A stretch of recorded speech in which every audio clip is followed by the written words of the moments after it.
ధాన్యం కొనుగోలు రాష్ట్ర వ్యాప్తంగా ఒక పండుగ వాతావరణంలో రైతు సోదరుడికి అండగా ఒక భరోసా ఇచ్చేటట్టు మా కూటమి ప్రభుత్వం గౌరవ ముఖ్యమంత్రి గారు చంద్రబాబు నాయుడు గారు, అదేవిధంగా గౌరవ ఉప ముఖ్యమంత్రి గారు పవన్ కళ్యాణ్ గారి నాయకత్వంలో గతంలో ఎన్నడూ లేని విధంగా కొన్ని సంస్కరణలు తీసుకొచ్చి రైతాంగానికి మేలు జరిగే విధంగా అనేక కార్యక్రమాలు చేపట్టాం. మీ అందరికీ తెలుసు, ఎక్కువగా ఉభయ గోదావరి జిల్లాలోను కృష్ణా జిల్లాలోను మన ప్రాంతాల్లో ఈ రైతులు ఎంతో ఎంతో కష్టపడి ఒక అద్భుతమైన కార్యక్రమం ద్వారా అన్నపూర్ణ లాంటి జిల్లాలని ప్రపంచవ్యాప్తంగా ఒక అద్భుతమైన పేరు తీసుకొచ్చారు.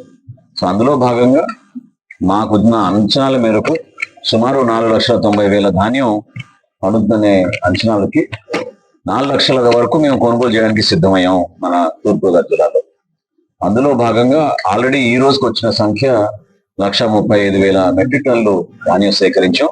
అంటే సుమారు 400 కోట్ల రూపాయలు ఆల్రెడీ రైతుల ఖాతాలోకి జమ చేసాం.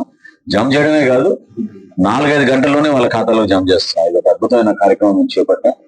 ఇంకా కొంచెం లోతుగా సమీక్షించుకొని చిన్న పొరపాట్లు ట్రాన్స్పోర్ట్ విషయంలో కానివ్వండి, గోను సంచుల విషయంలో కానివ్వండి, రైతులు ఎక్కడ కూడా కష్టాన్ని ఎదుర్కోకూడదు.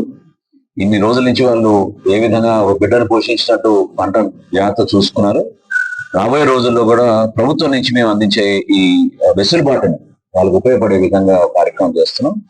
రైతు సహాయ కేంద్రాల్లో కూడా మా సిబ్బందికి చక్కగా వాళ్ళకి ట్రైనింగ్ ఇచ్చాం, యంత్రాలు మార్చాం. ఎక్కడ కూడా తేమ శాతంలో పొరపాటు లేకుండా ఒక నమ్మకంతో రైతు ట్రాన్సాక్షన్ చేయాలనే ఉద్దేశంతో చేస్తున్నాం. రాష్ట్ర ప్రజలందరికీ నేను మరొకసారి చెప్తున్నాను, మా పౌర సరఫరా శాఖ నుంచి మొట్టమొదటిసారి 51 లక్షల మెట్రిక్ టన్నుల ధాన్యం కొనుగోలు చేసే విధంగా మేము సిద్ధమయ్యాం. ఇది ఒక చరిత్ర. అకాల వర్షాల వలన అల్పపీడనం ఏర్పడుతుందని ఒక అభద్రత భావంతో రైతులు కొంచెం హడావిడి పడుతున్నారు. 28-29 తారీఖు తర్వాతనే మనకి వర్షాలు వచ్చే సూచనలు కనపడుతున్నాయి. ఈ లోపే ఇందాక మేము క్షేత్రస్థాయిలో పర్యటించాం. జాయింట్ కలెక్టర్ గారు, అదేవిధంగా సహచార మంత్రి దుర్గేష్ గారు, అక్కడ కొవ్వూరు నియోజకవర్గ శాసనసభ్యులు వెంకటేశ్వరరావుతో మేము పర్యటించాం. అందరు రైతులకు అదే మేము ఒక విశ్వాసంతో, నమ్మకంతో మీకు ఇంకా టైం ఉంది, తొందరపడబాకండి, ఎక్కడైనా సరే మేము షెడ్యూలింగ్ చేసిన తర్వాత రైతుకి నష్టం జరగకుండా చూసుకునే విధంగా ముందుకెళ్తాం.